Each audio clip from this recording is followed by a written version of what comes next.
बात सर आप कर रहे हैं, तो वालिदैन और साथ-साथ के रवैये में आप क्या कमी देखते हैं? क्यों हमको माइंडसेट बनाने में अभी तक नाकाम है जो इस वक्त मुआशरे की ज़रूरत है?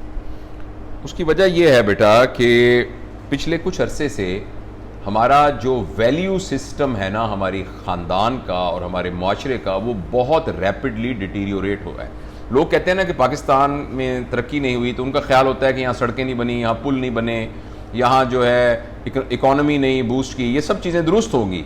मेरे ख्याल में हमें जो सबसे बड़ा प्रॉब्लम हुआ है वो ये कि हमारा वैल्यू सिस्टम डिटीरियोरेट हुआ है।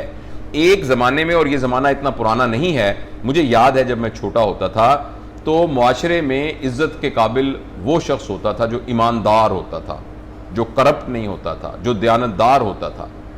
अब मुआशरे में इज़्ज़त वाला बड़ा आदमी वो है जिसके पास मटीरियल बहुत ज़्यादा है, जिसके पास पैसे बहुत ज़्यादा है और जिसकी गाड़ी बहुत बड़ी है। और ये ज़्यादा पुरानी बात नहीं है, जबकि लोग वैल्यू सिस्टम उन चीज़ों को के ऊपर बेस करते थे कि जिसका ताल्लुक पैसे से नहीं होता। जब मुआशरे में बड़ा आदमी सिर्फ पैसे की बुनियाद पर बनेगा और बड़ा आदमी इल्म और दयानत और शराफत की बुनियाद पर नहीं बनेगा, तो उस मुआशरे का वैल्यू सिस्टम बहुत कम होगा। और जिस चीज़ की वैल्यू होती है लोग उसको हासिल करने की कोशिश करते हैं। अगर मुआशरे में दयानतदार आदमी बड़ा होगा तो सब बंदे दयानतदार बनना चाहेंगे, लेकिन अगर पैसे वाला बड़ा बनेगा तो सब लोग पैसा हासिल करने की कोशिश करेंगे।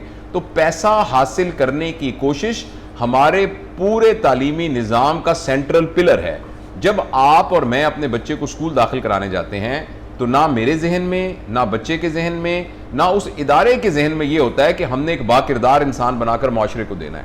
उन सब के जहन में ये होता है कि हमने एक ऐसा बच्चा तैयार करना है जिसके 12 साल के बाद 1200 में से 1180 नंबर आए, ताकि उसका किसी मेडिकल कॉलेज में, इंजीनियरिंग यूनिवर्सिटी में दाखिला हो जाए और जिसकी वजह से उसको अच्छी जॉब मिल जाए। तो शुरू से ही हमारे तालीमी निज़ाम का जो ऑब्जेक्टिव है वो तो नंबर हासिल करना है, और नंबर हासिल करने का ऑब्जेक्टिव जो है वो रोज़गार हासिल करना है, जिसके नतीजे में तालीम, जो आपका ऑब्जेक्टिव ही नहीं होगा वो आप कैसे अचीव कर सकेंगे। तो ये प्रॉब्लम हुआ है सबसे बड़ा। डॉक्टर साहब, हम अपनी वैल्यूज से भी दूर होते जा रहे हैं और ये चीज़ हमें अपनी जो रहन सहन है उसमें भी नजर आती है। इसकी बड़ी वजह आप क्या समझते हैं कि हम क्यों अपनी रवायात से, अपने इक़दार से दूर हो गए हैं? मैंने आपको उसका जवाब दिया है ना कि मुआशरे के अंदर जिस चीज़ की अहमियत थी हमने उसकी बजाय उस चीज़ को अहमियत देना शुरू कर दिया जो पैसा है। और ये हमने कहाँ से सीखा है? ये हमने एक तरह से कॉरपोरेट कल्चर और ये जो कंज्यूमर्स इकॉनमी है जो कि वेस्ट की है, जिसमें मुआशरा बड़ा तब होता है जब लोग चीज़ें खरीदने लग जाएं ज़्यादा। और चीज़ें जब आप खरीदेंगे तो वो आपको ज़्यादा पैसे चाहिए होंगे। जब आपको ज़्यादा पैसे चाहिए होंगे तो आपको ज़्यादा मेहनत करनी पड़ेगी। जब आपको पैसा कमाने के लिए हर फर्द को मेहनत करनी पड़ेगी अपनी ज़रूरियात के बढ़ जाने की वजह से, तो वो टाइम जो बच्चों की तरबियत के लिए और वैल्यू सिस्टम को डेवलप करने के लिए लगाना था, वो टाइम हमारा कमाई में खर्च होना शुरू हो जाएगा। तो ऑब्वियसली जिस चीज़ पर आप ज़्यादा मेहनत करेंगे, अगर आप खेत पर ज़्यादा मेहनत करेंगे तो ज़्यादा गल्ला उगाएंगे, अगर आप किसी इंडस्ट्री में ज़्यादा मेहनत करेंगे तो आप ज़्यादा इंडस्ट्री डेवलप करेंगे।